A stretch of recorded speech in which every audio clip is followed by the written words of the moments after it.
Welcome back to MLG Winter Championships 2013 quarterfinal game number 2 of day 3. I'm day 9. And I'm in control. You guys should have watched that first game. It was amazing. Yep. You know, it's funny. It's funny experiencing this once again as I try to say that word. Remember back when Wings Liberty first started and people were like, well, this strategy is just absolutely unbeatable, actually. Yeah. And that used to be the 8-8 Reaper stuff. But I thought Life handled that really well. I mean, Life, really well. It's kind of funny how things evolve over time. When you think about the fact that the Infestor in Wings of Liberty was not really used at all for over a year. Yeah. And then people like Leenock build only the Infestor for over a year. Yeah. That one, I'm secretly holding that back for every time a Zerg. It's like, well, I have such and such opinion on balance. I'm like, you guys didn't use the Infestor. It really took the pioneering work of Destiny to bring us all to light. To a certain extent, yes. The Koreans credit him for it a lot. Are you serious? Yes, I am. Well, of course I'm serious. Yeah, it happened. Spawning down in the bottom right-hand corner, the king of Lings. Can he pull through today? From Team StarTale, it is Life. Where's our clapping now, Scott? Oh. Well, it looks like there are only Terran fans in the audience, and I see them getting their hands ready. And by getting their hands ready, I mean that the sound director is getting his hand ready on the soundboard in the bottom left-hand corner. From Team STX Soul, he might not be doing aggressive dropping, but my god, his splitting is amazing. It is Last. There it is. Okay. Yeah, they are Terran fans here. I want to say this. So that last game, all right, I have like a second in control in my head that kind of keeps track of how we're commentating the game, because that's the guy that stops me from saying stupid stuff. If you thought I said stupid stuff in the past, wait till you see me in control list of, anyways. I felt like for the majority of that game, I really did feel like Last was actually trailing. I felt like he had an army of like 6 Marines and a medevac at one point in time. They fought in the middle of the map. It wasn't looking good. He was kind of moving out, trying to do some light harass. His drops got shut down really hard. He goes to the tower. He like touched the tower. And was like, they were going to catch me, and they like ran away from it. But that's not what he's trying to do. He's trying to get creep tumors or positioning or something. It wasn't going well for Last.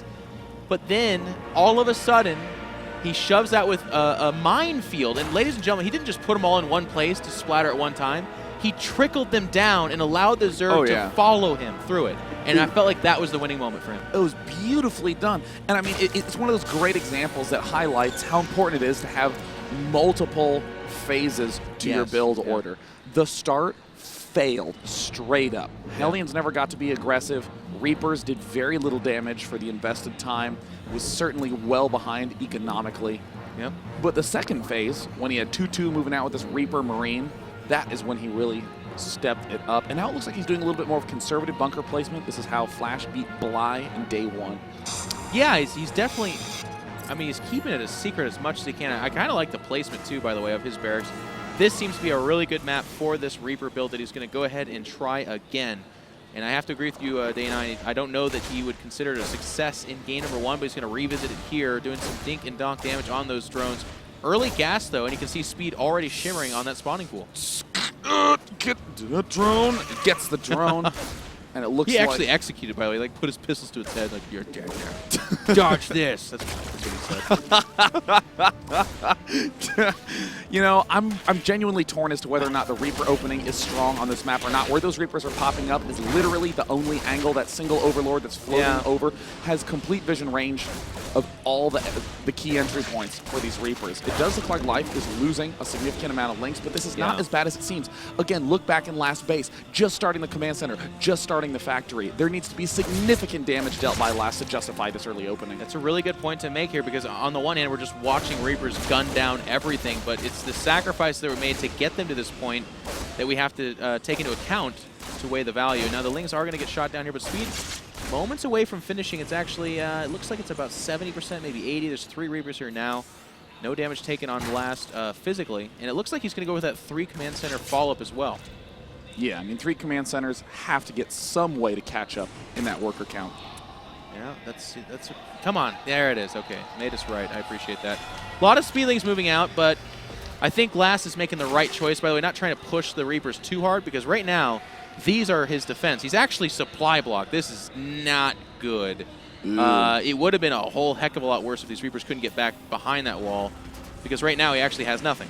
He has nothing to defend these Lings that are coming. Yeah, there's... I mean, I can't overemphasize... Oh, no! That was so fortunate for last. Life will... slippery eels, those guys. I mean, Life is going to pick off his bunker, but I mean, what you were saying earlier, Jeff, is the key point. These are the only units that Last actually has. He has 4 Reapers and then nada. And that makes it very, very difficult for Life not to have the momentum. Yeah. And actually, a mine's not a great answer to the Lings. Unless it pops off all the Lings, it's just going to kill one and then like 10 minutes later kill, you know, potentially more. But a lot of Speedlings here. Actually, more being made is... second gas going down. Does he all in from here? I mean, why is he making 4 more Lings, actually? The second gas, I don't understand. I would anticipate a third base in this position from Life. He's done this with extraordinary success before, but the extra Lings makes sense because he's expecting a swell of Hellions, and then he's just going to out-Ling Reaper Hellion, and then all of a sudden the Terran's going to be in horrific condition. I mean, the classic Hellion Banshee, the reason it was so successful is because Zerg doesn't have good anti-air until layer tech. You're absolutely right. I am.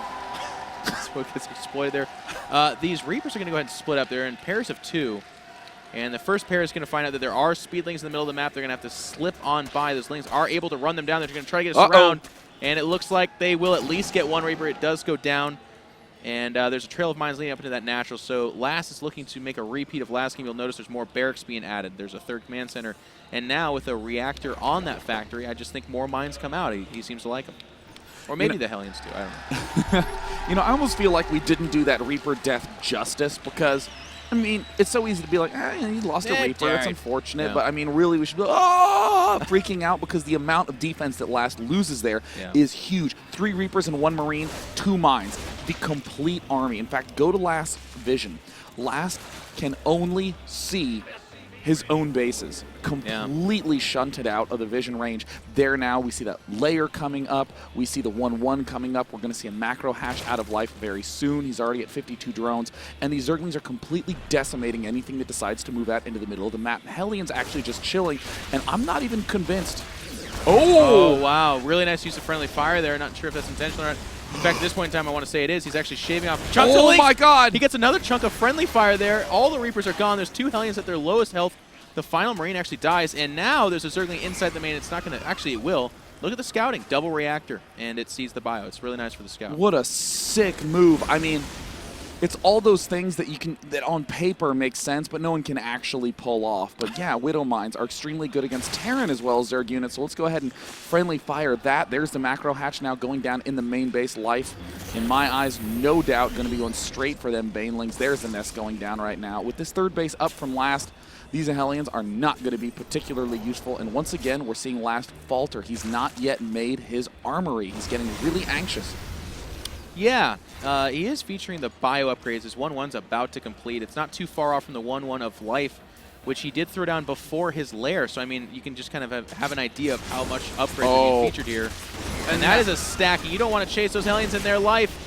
Is in a little bit of danger. Good split there. He does broadside the Hellions, and he takes very little damage, actually. And then it's still, like you're saying, 1-1, almost done for Last. No armory. He cannot start 2-2. Life already has the layer 2-2 starting. No problem for him. We see that Overseer popping up right now. Lings are just going to march right on in. No need to try to avoid any mines. Just going to charge the front. And, I mean, Life, the master of Lings. Last has sick bio control. I'm really liking what I'm seeing. Just even little things like that. He was always going to win that fight, but winning that fight as crisp and clean as he does is just kind of showing the attention to detail here. We are in Championship Sunday. You really can't take a break on any of these battles. Yeah. And the double drop's going to make its way in here. There's some Banelings being morphed. Baneling's speed is complete, question mark? Is that... Let's go ahead and check it out. No, it hasn't even been started at this point. A little shocker. Yep. Do you think this sort of drop play is what Last needs to do right now, or should he rely more on the frontal attacks that we saw him succeed with last game? You know, that's a really good point. I think Terrans, if they can, they will, because there's not just the drop that's going on. It's them also figuring out what they're facing. And I mean, on the one hand, he should know it's Life. Life is pretty formulaic with what he does. We can see the mutas coming out, and I mean, it's exactly what you predicted in game number 1. Ling, Baneling, muta, and probably about 12 mutas. But I think Terrans will always try it, because if the Zerg is out of position, there goes the mineral line. You know, sometimes that happens that way. Yeah, and I mean, that is, it's also key to note that the medevac speed allows you to scout Mutalisks safely. I mean, it used to be you'd send the medevac and be like, oh, there's Mutalisks, and then all your stuff would die. But now you can easily boost out and connect back up. This is, I think, the more difficult part for Zerg is the map is basically a line. Yeah. You just move straight through the middle. There's one attack path above, one below. Counterattacks are very difficult. That's why Life is setting up his counter up in the top left very, very early on. Yeah, and I really like, again, the stack defenses making their appearances here. There's Spore Crawlers and Spine Crawlers at each of the bases, not allowing for a drop to get in for free, despite going Mulus. And I think, again, that kind of that extra layer of protection is necessary in this era where, as you said, Day 9, medevacs are kind of in the skies, dropping down hell all over you. So if you have that stack defense and you're going mutas, that's about as good as you can get as a Zerg to punish that kind of play. Mutalist trying to find an angle, last not giving him anything. The real nightmare for Zerg is the 4th base is easy to take for Terran. This is southern base. Kill the debris, build a sensor tower. You can spot Mutalisks and everything very, very easily. And of course, you keep in mind, medevac speed means you can pick up that Thor. I almost want to say chrono boost the medevac to get down south, but I know that's not the right word, but sure. Almost the same thing, though. I may as well call it a chronovac. Yeah, chronovac. I like that. Yeah. Ling set up for that counterattack like you said, but again, I want to draw attention. There's like a network of mines, and this is the development we were anticipating with mines. Not just a forward, I place a mine, that's what it does type of unit, but rather an anti-counter attack. Oh, the mine! Why'd he do that, actually? Whoa. Moved in, saw the mine, back wag. I mean, I guess they regenerate, so unless you don't lose them. I honestly think Life is just trying to pick off any little mine that he can here and there. Last is being a lot more patient than he was last game. Well, as I say that, here he comes. And it's, is this 9? No, it's 8 medevacs. That's a lot of medevacs. He's got a Thor anchoring this, and he's pushing out with those mines. He's lined it up with his 2-2 upgrades. This attack could have occurred 90 seconds earlier, but couldn't do it. And there it looks like the Speedling run by did not connect with the mine. That Widow Mine not doing its job at all, and it looks like Last is going to commit a full-on retreat, and the Thor does fall. Yeah, he's just making sure that all things at home are taken care of as he shoves out. He's approaching his max, and he's just facing Ling Baneling right now. Baneling's speed just got started. Yeah. Oh, what the blunder for Life. That's such a terrible spot to be in right now. It means he cannot rely on the Banelings, the key piece to picking off these big Marine packs. So Life is taking all of his Lings and mounting a counter attack. Will Last bite and answer with a defense? There is a mine back here. Oh, it's going to do a center shot. Wait, it's just going to chill? What is it doing? All right, actually not that great. Good split from Life. Big shove here from Last, though. The Fungal's actually getting wasted. There's so many medevacs that are not really doing the damage they need to. The third's been sacked. The Natural's under attack. And Last at home is in shambles, but on the road he's doing pretty good so far. And it looks like Last trying to defend against small amounts of Lings at the front line, but right now, I mean, the main is in shambles. 20 workers killed. Hardly any workers mining. SCV's in the middle of the map by the watchtowers. Baneling speed about to wrap up. He's thinking about it. I just don't know if this army out here will get stopped. I mean, back at home, eventually those Lings will get cleaned up. That's just the way they function. They can't really end it out over there. Whatever comes out of the barracks will kill them. With a 40 supply advantage, so Life is going to roll over. The upgrade has complete. He's shoving in. He's trying to get us around. The mine's doing okay damage. He picks up and just leaves while the mines do the rest of the work back at home. Or not at home, on the road. I mean, Last just could not defend and attack at the same time, was in just too difficult of a position. A lot of Marine Marauder back home. Life will be able to shove Last all the way back, and this, once again, is a position we saw Life in last game, but a lot earlier on. Now Life has his tech completed. He has Ultralisk Cavern done, Greater Spire almost finished. He's getting 3/3 Adrenal Glands, that one swarm host to deal with the mines, and a ton of bank. And because of the harass, Dana, you'll notice he is just now starting 3 armor on his bio as well. So his 3 attack, that was started a while ago, but his upgrades are now out of sync, which means he's going to be lagging a little bit behind on the Zerg player. Just a little bit, though. 5 Ultras coming out. What do you think about the Ultras decision in this situation? You know, I don't even have a well-formulated opinion on whether Ultras are good or bad in this matchup. I mean, they do so much damage to bio, 2-shotting Marines and whatnot, but at the same time, the fungal growths are sort of what made the Wings of Liberty Ultralisks so strong, and right now we see just a pair of Infestors. So yeah, I'd like to see more of those. I think you're absolutely right. Fungal with the Ultras is powerful. Getting kited while going Ultras is actually painful to watch. It's really hard to watch. And right now, can be a little deceptive. It can look as though Life is way in the lead given supplies, but open the Army supply tab, you see it is 110 supply for Last, 108 for Life. They're actually neck and neck in terms of Army supply. Very low SCV count for Last. And a portion of Last Army is going to sloppily get destroyed there. A planetary fortress trying to go down. It looks like it will be able to complete here. Last doing a good job, despite being behind 55 supply, of kind of maintaining map control. And I'll tell you what, he's the mine master. He's doing it almost solely with the mines and is splitting, of course, his micro. Oh, and there's the mines. Terrible connections on the mines. Astounding job by Life to absorb almost no damage. But here it looks like a mine shot whiffs yet again. The Banelings do manage to connect. Planetary Fortress getting repaired, finishes in the nick of time. There's just a small amount of Marine Marauder, and the Planetary Fortress will get taken down. It does get taken down. The Ultras are going to make their way to this army over here. Last showing up with units out of nowhere, but I think that era will run dry as Last taps out. Life just overruns him. Absolutely beautiful macro from Life. Life really just locking down hard. Not going to give any inch to Last in that game in the way he did in game 1. Yeah, and I'll tell you, it was interesting too, because a lot of times if you put on your like super cynical monocle, you look at that and he's like, wow, his upgrades weren't quite completing and he was already attacking. I don't think that was right. But Life was operating on what was happening within the game outside of the upgrades. He was saying, no, you're going for a planetary. If that completes, I don't want that to happen.